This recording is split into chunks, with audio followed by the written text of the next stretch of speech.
Boa tarde a todos. Primeiro, gostaria de pedir desculpa pela minha voz, eu estou um pouco rouco, que eu estou me recuperando de uma gripe. Mas queria dizer que é um prazer enorme estar aqui hoje com vocês e numa mesa repleta de amigos. E da Andréia, que foi minha professora também, preciso fazer essa confidência há muitos anos atrás, mas é porque ela começou muito jovem. Muito jovem, muito jovem. Com os... Rodrigo, que eu conheço de muito tempo também, Dr. João Amorim, com quem eu tive o prazer de tentar resolver, ou tentar pelo menos tocar os problemas da dívida ativa do Estado durante quase 2 anos, a titular da 11ª Vara de Fazenda Pública. Não podia deixar de agradecer muito ao Centro de Estudos da Procuradoria-Geral do Município por esse convite. É um prazer estar aqui, é um prazer falar aqui na Procuradoria do Município. Eu não sou procurador do município por uma questão de timing, né? Eu fui aprovado no 7º concurso, mas antes de tomar posse aqui, fui aprovado procurador do Estado enfim, hoje sou procurador do Estado do Rio, o que me orgulha muito, mas tenho muito prazer em falar aqui. Tenho colegas de concurso aqui que eu vejo na plateia. É um prazer enorme estar aqui. E aproveito e agradeço de público também ao Centro de Estudos Jurídicos pelo convite para fazer parte da banca de tributária do 8º concurso que se avizinha. Bom, feitas as apresentações, deixa eu só me entender com isso aqui, pronto, tá. Eu hoje vou falar com vocês sobre o tema do negócio jurídico processual e o processo tributário. Um tema que é relativamente novo, que tem movimentado bastante que eu tenho que passar aqui. São 3 coisas ao mesmo tempo. Eu vou me entender, eu prometo. Não, tá tranquilo.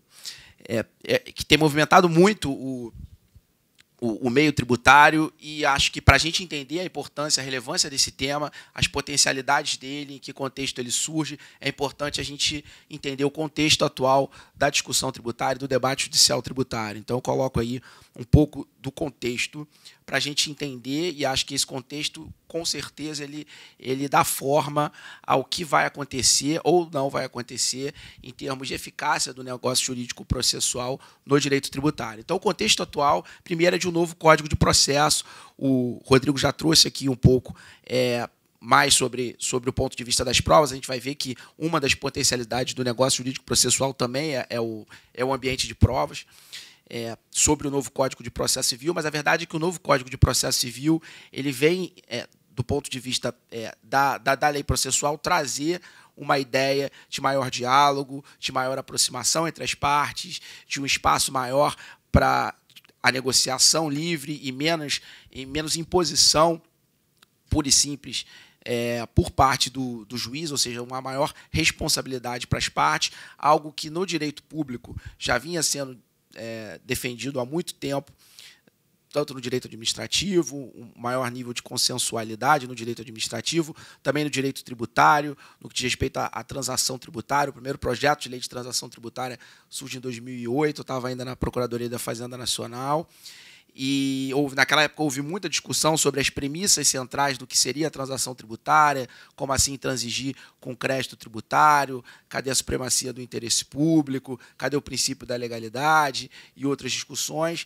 Na época era isso que se discutia. Hoje a gente vê que a Procuradoria-Geral da Fazenda Nacional não só avançou para uma portaria que disciplina o negócio jurídico processual, mas também recentemente editou uma medida provisória que regulamenta a transação tributária, ou pelo menos dá o que seria as normas gerais da transação tributária no âmbito federal.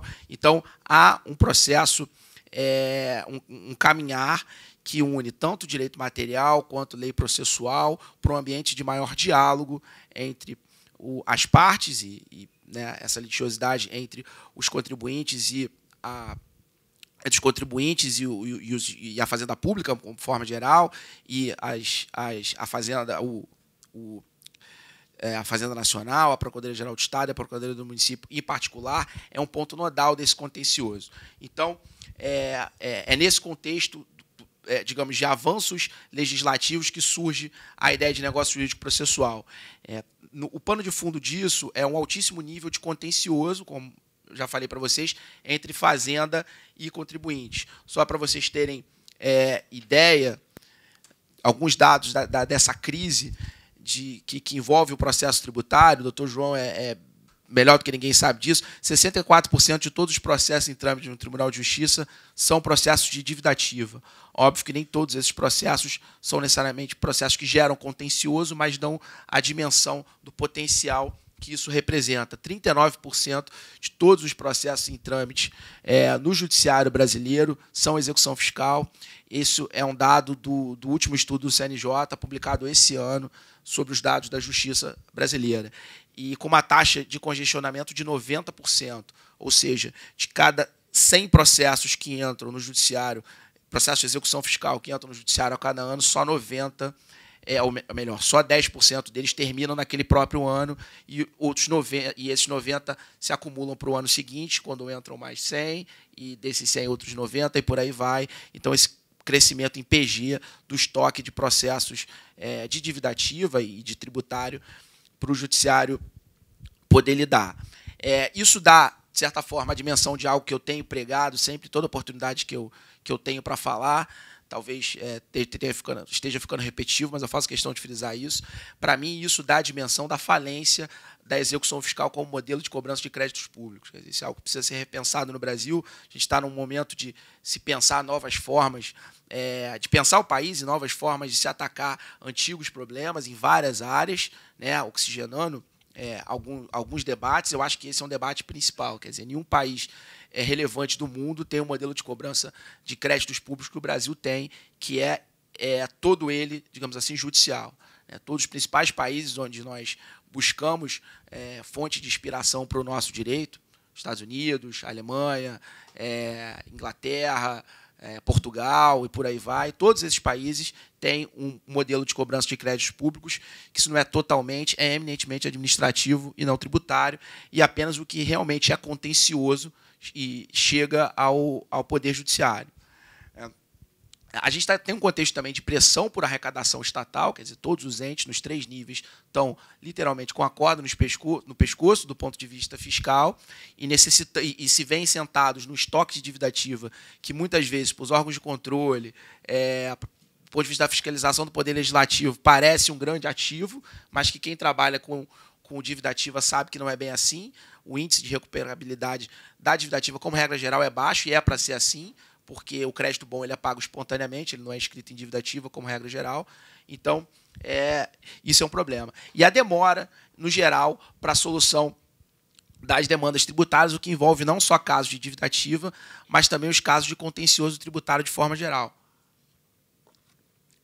Dessa questão especificamente eu não tenho um dado novo, mas pelo que eu tenho acompanhado do Supremo Tribunal Federal, eu arrisco dizer que esse número não mudou muito, se mudou muito pouco, mas para um artigo que eu publiquei com o ministro Luiz Roberto Barroso em 2016, a gente fez um estudo sobre as repercussões gerais acumuladas. O artigo era um pouco mais amplo do que isso, mas um dos dados que a gente trabalhou era o número de repercussões gerais que aguardavam julgamento pelo Supremo Tribunal Federal. E do estoque de repercussões gerais que versavam sobre matéria tributária e aguardavam decisão, isso representava quase 40% do sistema de repercussão geral aguardando decisão pelo Supremo Tribunal Federal. Então isso daí, e com uma média, o Supremo tinha uma média naquele momento de julgamento, desde o reconhecimento até o julgamento definitivo de 7 anos, sendo que tinham repercussões gerais que aguardavam mais de 20 anos, ICMS na base de cálculo PIS/COFINS é uma delas, e por aí vai, e vários outros exemplos de casos de repercussão geral que demoram anos e anos e anos para serem julgados. E o que isso tem a ver com o tema da nossa palestra aqui, que são os negócios jurídicos, processuais e o processo tributário. Dentro desse contexto, você tem um problema tanto para a Fazenda, que quer arrecadar, como eu falei, quanto para os contribuintes. Por quê? Porque esse contencioso, essa demora no julgamento, é um potencial, primeiro, de insegurança jurídica, digamos assim, para os contribuintes, e de custo também para os contribuintes.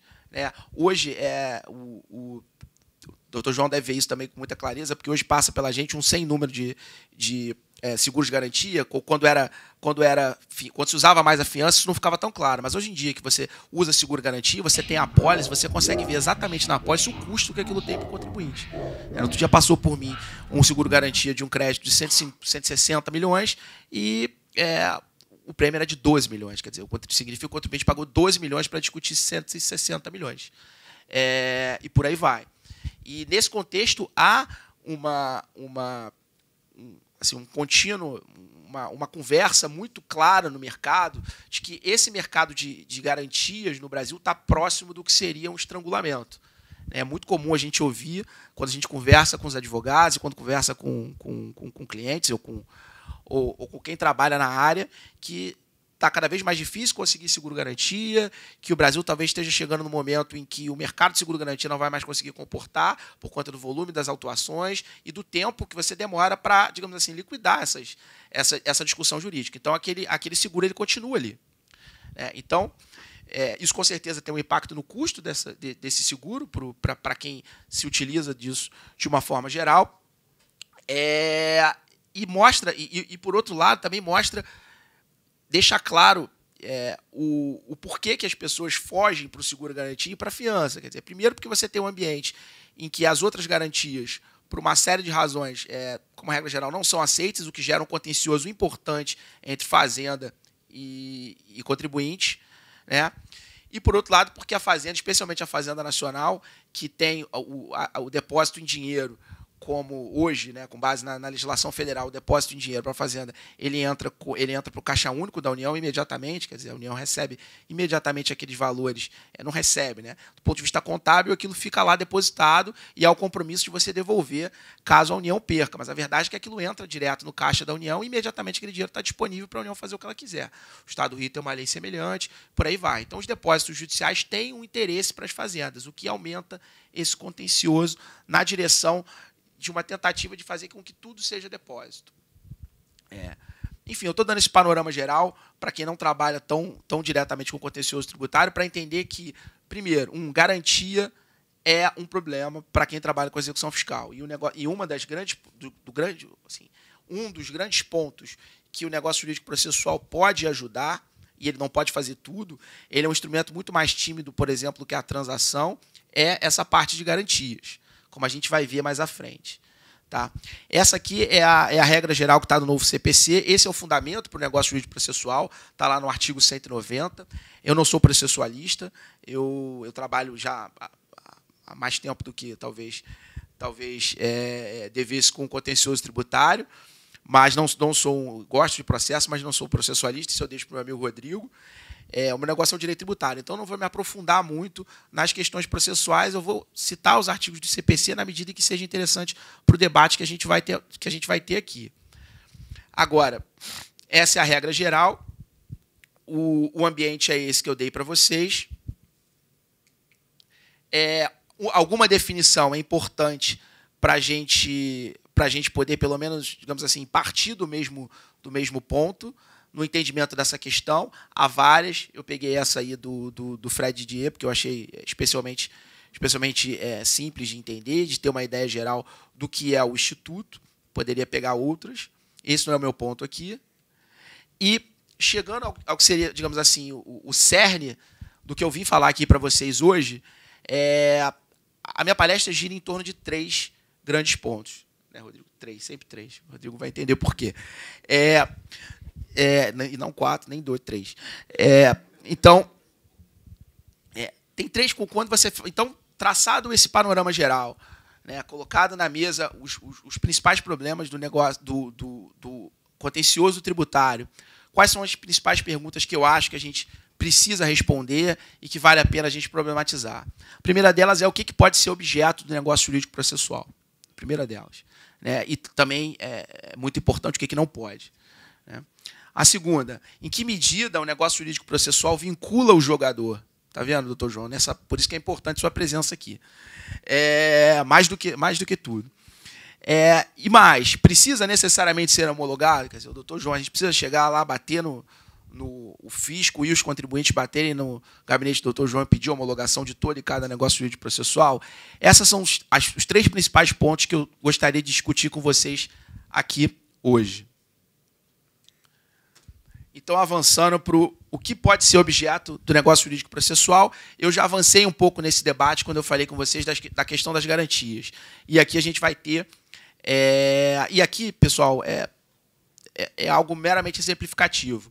Eu aproveito aqui para fazer uma distinção que a doutrina costuma fazer. Existem negócios jurídicos processuais típicos e negócios jurídicos processuais atípicos. em síntese, os típicos são aqueles que, de alguma forma, já estão espalhados pelo Código de Processo Civil. Então, o próprio Código de Processo Civil já estabelece algumas situações em que os litigantes podem, entre eles, digamos assim, criar algum tipo de avença para produzir efeitos no processo. E você tem os negócios jurídicos atípicos, que são aqueles em que há uma maior liberdade, não há uma definição no Código de Processo, e que, no caso, puxando aqui para a nossa discussão, contribuinte e fisco vão ter uma liberdade maior para poder discutir esses casos. Então, eu elenquei aqui alguns exemplos, não vou ter tempo de passar com calma para cada um deles, mas vou tentar exemplificar para isso ficar um pouquinho mais concreto. Um exemplo é a eleição de foro. Por exemplo, tratando do Estado do Rio de Janeiro, no município é mais fácil, mas no Estado do Rio de Janeiro, por que eu vou discutir? Por que eu vou discutir, por exemplo, se a empresa não quiser? Por que eu necessariamente preciso discutir no interior do Estado se eu posso discutir aqui com o doutor João, que só faz ICMS? Por que eu, de repente, tanto o contribuinte quanto a empresa, dada digamos assim, a complexidade do caso e, eventualmente, aonde o caso, a princípio, tramitaria, podem definir assim, não, esse caso eu acho que a gente estaria melhor se a gente discutisse esse caso dentro de uma vara, diante da 11ª vara. Sendo uma hipótese de competência relativa, você poderia, como o artigo 65 do CPC, por exemplo, fala lá, as partes poderiam concordar com a tramitação do processo diante de um juízo, digamos assim, relativamente incompetente do ponto de vista territorial. Essa é uma hipótese. Aqui uma segunda hipótese, essa eu acho extremamente relevante e diz com prova, Rodrigo. Produção unificada de provas para litígios repetitivos. Isso é fundamental.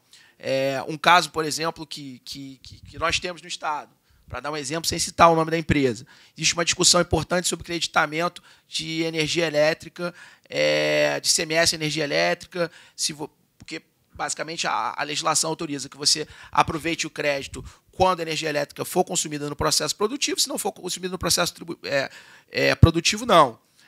Isso é basicamente uma questão que demanda perícia. Então, você precisaria de uma perícia para poder aferir o que efetivamente, se você está falando de um contribuinte industrial, quanto daquela energia elétrica efetivamente foi consumida no processo industrial e quanto não foi. Eu tenho 15 autuações contra o mesmo contribuinte referentes a períodos distintos de tempo.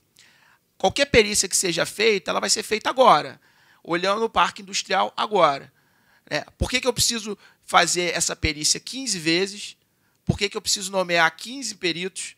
E por que eu preciso pagar 15 honorários periciais? Por que eu não posso, contribuinte e empresa, concordarem que a gente vai nomear o perito XPTO, levar ao conhecimento do juízo, para ver, aí, nesse caso, a necessidade dele concordar ou não, e produzir aquela prova de forma unificada e mais barata no processo, e aquilo vai servir de prova para todos os outros processos judiciais, que podem, inclusive, correr de forma unificada. Você pode pedir a junção desses processos para que eles corram e você produza uma única vez a prova e aquilo sirva para todos os processos. Quer dizer, então, é um outro exemplo de utilização do negócio jurídico processual. Calendário seria uma boa, né?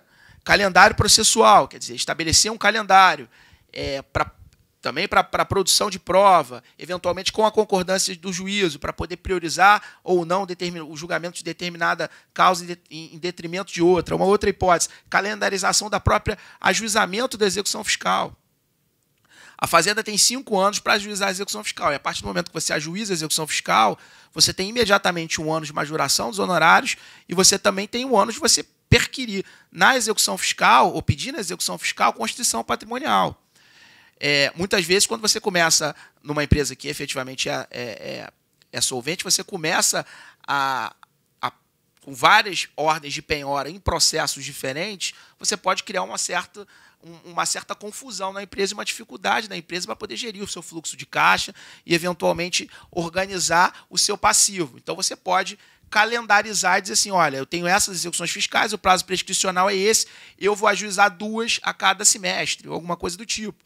E aí, dentro do possível, obviamente com a empresa apresentando uma contrapartida de como ela vai fazer para garantir aqueles débitos, ela apresentar um plano que seja condizente com a garantia daquilo no futuro, para a partir daquilo, eventualmente discutir, ou até se forem débitos que ela entende de antemão que são devidos e que foi assim, e chegaram a ser excluídos por um problema da empresa mesmo, de dificuldade de pagamento da empresa, transformar o parcelamento que seria feito que deveria seguir todas as regras de parcelamento para ser feito um parcelamento, digamos assim, fora do processo judicial, você criar uma espécie de um parcelamento dentro do processo judicial via penhora. Isso já foi feito. A Fazenda, por exemplo, no âmbito da Fazenda Nacional, talvez um dos primeiros casos que ficou famoso. Opa, babei aqui. E que ficou famoso e gerou muita discussão, porque mexe com o futebol, que sempre mexe com as paixões, foi o caso do Flamengo, com a Fazenda Nacional. Né? O Flamengo, antes de se reestruturar, tinha uma dívida gigantesca com a Fazenda Nacional, todos os clubes tinham, antes do time Mania. Depois veio o time Mania, veio um outro programa de regularização dos times de futebol, mas tinha uma dívida enorme e precisava de CND porque tinha um patrocinador que era uma empresa pública, que exigia CND. Então, o que o Flamengo fez à época com a Fazenda Nacional foi parte e eram débitos de retenção era IR-fonte que o Flamengo tinha retido e não tinha pago. Então, não tinha o que fazer. Era devido. Não ia discutir aquilo. O que o Flamengo fez? Deu um imóvel que valia muito mais, que é o centro de treinamento, valia muito mais do que o valor da dívida e que o clube não tinha a menor intenção de ver aquele imóvel efetivamente vendido em asta pública e foi paulatinamente substituindo aquela penhora de imóvel por depósitos em dinheiro, conforme o dinheiro foi entrando, de patrocínios futuros e tudo mais, até que chegou um ponto que a dívida, o imóvel garantia a dívida de uma vez, então ele tinha certidão de dívida ativa, e a Fazenda também é muito melhor para a Fazenda não ter que vender aquele imóvel no futuro e fazer simplesmente o levantamento de depósitos. Os depósitos foram sendo feitos paulatinamente. Aí depois isso tudo mudou, porque houve um programa de parcelamento, isso foi resolvido. Mas naquele momento aquilo gerou a regularidade fiscal da empresa, que é o que o negócio jurídico processual busca. Você conseguir a CND, muitas vezes, para que você possa gerir a sua empresa, você possa receber, você possa contratar com o setor público e por aí vai. Um dos problemas, André, eu também não gosto muito de usar slide exatamente por isso, que eu já estou falando na frente do slide. Acontece a mesma coisa. Mas, exatamente. E eu sempre lembro de alguma coisa que não está no slide, é terrível. Mas, enfim, eu acho que aqui o slide tinha algum sentido didático, então eu estou usando ele, mas com esses problemas. É um pouco tentativa e erro a minha relação com o slide. Eu falei um pouco dos negócios jurídicos típicos. Aqui a gente tem um exemplo do que seriam os negócios jurídicos atípicos, e a gente vê que eu já falei de várias coisas que estão aqui dentro daquela lógica. Aceitação, avaliação, substituição e liberação de garantias. Né? Quer dizer, por exemplo, a gente não raro é procurado por um contribuinte dizendo assim, olha, eu tenho uma carta de fiança muito antiga aqui que me dá um custo muito maior do que eu trocar por um seguro garantia. Eu posso trocar? Enfim, pode. Eu sempre achei que podia. Isso, muitas vezes, é feito independente da necessidade de um negócio jurídico processual. Agora, no âmbito do negócio jurídico processual, dependendo da regra que você estabeleça, se você não tiver como premissa que o sujeito precisa reconhecer, e aí eu acho que é um problema, né? Alguns regramentos de negócio jurídico processual têm como premissa que o contribuinte reconheça que o débito é devido. Eu acho que isso é um problema, porque você precisa, para você ter toda a potencialidade do Instituto, você precisa entender que um dos principais papéis dele é pacificar a discussão em torno da garantia. E quem quer garantir quer discutir. Ou pelo menos pretende discutir. Então é importante que você tenha uma válvula de escape para você também poder trazer aquele sujeito que não concorda com o débito, mas ele quer tentar uma forma legítima e razoável de garantir aquele débito para aí sim iniciar a parte contenciosa da discussão tributária, que vai definir se aquele débito é devido ou não, para aí sim, finalmente, ou o contribuinte se ver livre daquela dívida, ou o Estado finalmente receber os valores. Então, reunião de execuções fiscais, modo de constrição e alienação de bens, quer dizer, a gente precisa necessariamente utilizar da asta pública, a gente pode pensar numa outra forma de alienação, que as partes concordem e que seja levado ao juiz para que ele homologue, para você eventualmente vender aquele imóvel de uma forma mais eficiente, gerando um valor maior do que a alienação em asta pública. Isso são todas discussões que se abrem com o negócio jurídico processual. Como eu já tinha falado com vocês aqui, a calendarização da execução fiscal e dos incidentes, quando eu vou ajuizar, quando eu vou embargar, e por aí vai. Vamos concordar aqui de fazer um calendário enxuto dos embargos, encurtando os prazos, para a gente definir logo. Pode parecer que não, mas tem muito contribuinte que, sinceramente, gostaria que algumas demandas fossem resolvidas de forma rápida, porque ele não quer mais ter aquele passivo ali ou aquela contingência no seu balanço. Tem um estudo recente que diz que a contingência tributária já superou a contingência trabalhista, que historicamente era a maior contingência para as empresas. Então, hoje, isso é um problema. Isso faz com que as empresas, muitas vezes, pareçam piores do que elas realmente são para os seus investidores e por aí vai. Às vezes são causas com ótima chance, mas como o judiciário brasileiro é lento e às vezes tudo é muito incerto, né? Até o passado é incerto, fica difícil. Então você mantém aquela contingência e você fica numa situação, às vezes, muito complicada. Então é interessante você encurtar o tempo do processo para você, primeiro, tirar logo aquela contingência do seu balanço e para você reduzir o custo que você tem com as garantias, quando é o caso, como nós já falamos aqui. Então, avançando para os limites, a gente está ainda dentro daquela discussão sobre o que pode ser objeto do negócio jurídico processual. Já dei aqui alguns exemplos para a gente entender. Quais são os limites, né? Também aqui, como é tudo muito novo, não, sem nenhuma pretensão aqui de encerrar todas as discussões sobre quais seriam os limites. No caso do ICMS, a gente tem um limite claro, que é o convênio, como a André já comentou aqui no caso da recuperação judicial, e também aqui. Como regra geral, o negócio jurídico processual não se equipara a uma transação. Então, você não está havendo disposição de direito material, você não está reduzindo o valor do tributo, ou de algum encargo, ou algo que o valha. Mas, eventualmente, você pode pensar num negócio jurídico processual que seja um misto disso tudo, um pouco disso tudo. Só que, para essas situações, você vai precisar primeiro de lei. Vai precisar de uma lei, e, se estiver tratando de ICMS, você vai precisar também de um convênio que autorize esse modelo específico, ainda que com uma cláusula geral e dando abertura para que contribuintes e fisco possam sentar, conversar e chegar a um modelo. O negócio jurídico processual também não pode contrariar a lei, né?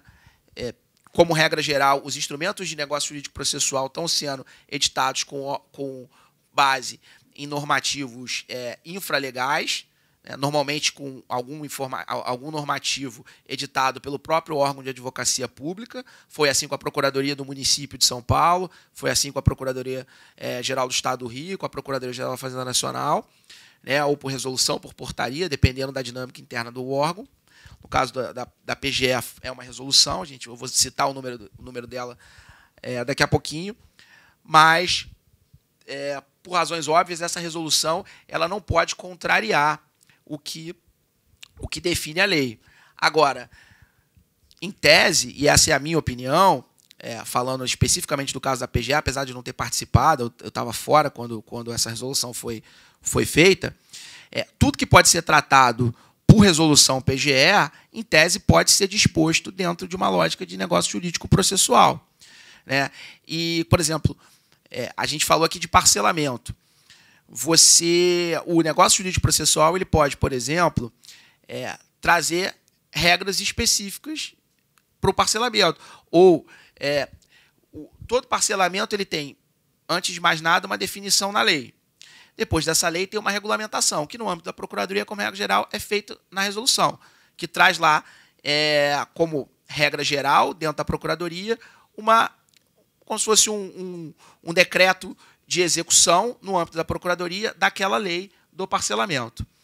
Pois bem, o negócio jurídico processual, definidas as linhas gerais na própria resolução, ele pode, para determinados casos concretos, fazer ou acomatar alguma lacuna que exista naquele parcelamento, ou, eventualmente, até criar uma regra específica para aquele caso concreto. Essa é a minha posição. Desde, por exemplo, que tem autorização do Procurador-Geral. que tinha poder para assinar a resolução e tem poder agora para assinar o negócio jurídico, que, de certa forma, naquele caso, excepcione a resolução. O custo disso é a gente entender que o negócio jurídico processual ele é feito para resolver uma situação específica da empresa X com fisco, que talvez não sirva para a empresa Y com fisco, com todos os ônus e bônus que isso traz, inclusive com o nariz torcido, muitas vezes, do órgão de controle e por aí vai. Porque é assim mesmo. Né? Toda a lógica do negócio jurídico processual, e você vê isso, por exemplo, de forma mais clara pela leitura da portaria 742 da Procuradoria-Geral da Fazenda Nacional, que coloca aqui como um dos requisitos do negócio jurídico processual cadê? Eu não vou achar aqui exatamente onde está, mas você tem que demonstrar que existe uma situação econômico-financeira daquele contribuinte em si que impõe a utilização do negócio jurídico processual. Vale dizer, se é um contribuinte que tem problemas de solvência, eu não posso tratar ele de forma idêntica a que eu trataria um contribuinte que não tem esse tipo de problema.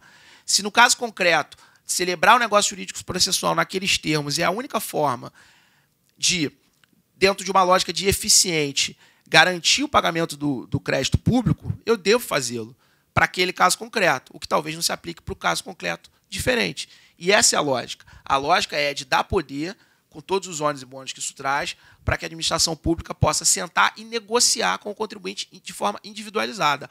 Óbvio que, preenchidas aquelas situações e dentro de uma lógica de isonomia, se algum contribuinte apresente uma situação muito semelhante àquele caso, a Fazenda vai ter que sentar e definir da mesma forma, né? Sob pena de responder por eventual abuso de poder ou violação à juridicidade. Tá? Essa é a minha posição e um disclaimer. Eu estou falando aqui, Marcos Vinícius Barbosa, não estou falando aqui, essa não é a posição necessariamente a posição da PGE. Importante a gente deixar isso claro. Até porque hoje eu não sou procurador-chefe da dívida ativa e não ocupo cargo nenhum, além do cargo de procurador do Estado. Então, esses são mais ou menos os limites e as potencialidades do negócio jurídico processual.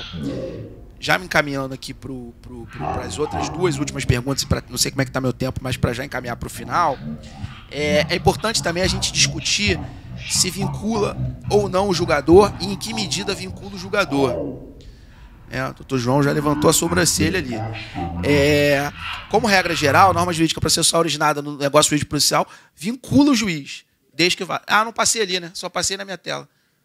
É porque eu tô acompanhando aqui, né? Desculpa. Como regra geral, a norma jurídica... Não. Espera aí. Deixa eu voltar aqui. Limites... É essa mesmo, isso aí. Pronto. Eu estou na mesma página. Tá, isso mesmo, pronto. Como regra geral, a norma jurídica processual originada vincula o juiz desde que válida. E aí cria aquela discussão. Qual o poder que tem o juiz a partir do momento em que o fisco e o contribuinte sentaram, celebraram o negócio jurídico processual e apresentaram para homologação do juízo? Qual é o papel do juiz nesses casos? E aí a gente tem uma discussão que se assemelha um pouco, e acho que o precedente para isso foi o que o Supremo decidiu na PET 70/74, na questão de ordem, que era a discussão sobre os poderes do relator no caso de homologação de delação premiada.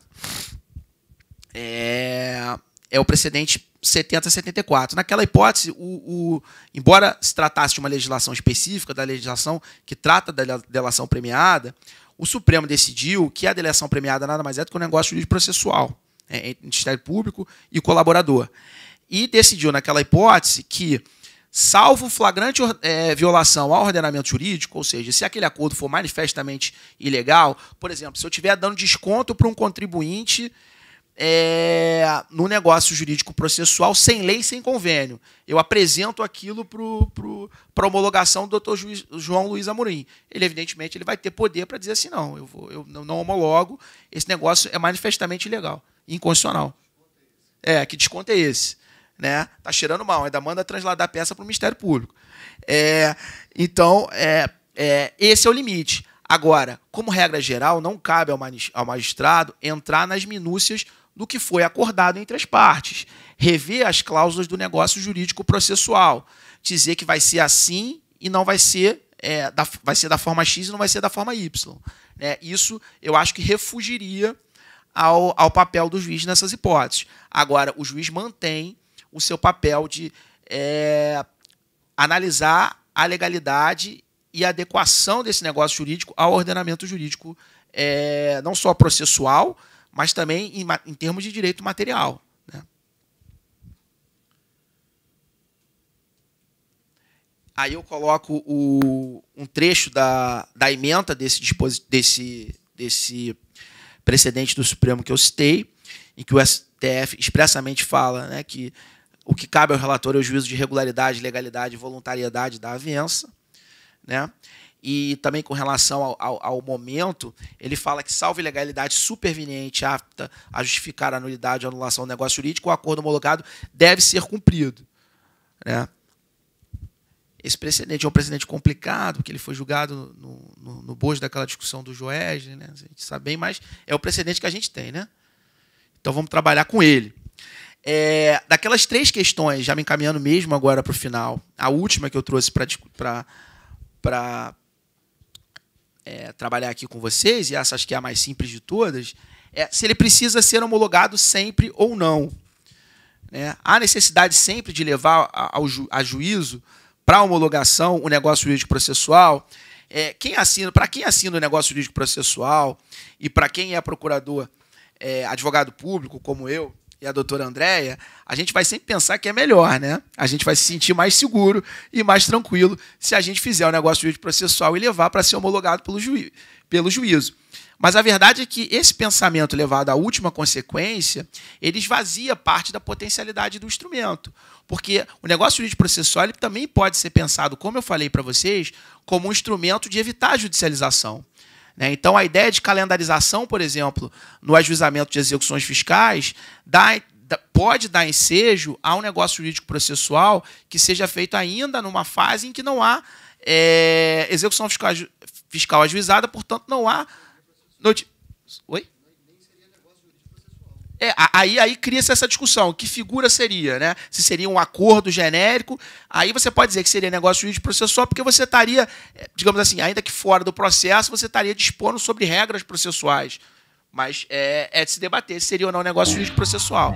Mas a verdade é que dificilmente você teria isso de forma pura, porque provavelmente você teria, englobaria execuções já ajuizadas e não ajuizadas, de repente num único acordo. E aí você atrairia a disciplina do 190. Mas é fato, é de se pensar se eu tratando disso num momento pré-processual, se eu ainda estaria vinculado às balizas do artigo 190 do novo CPC.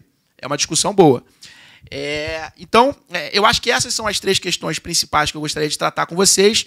Aqui no final, eu trago as principais normas existentes com relação ao negócio jurídico processual.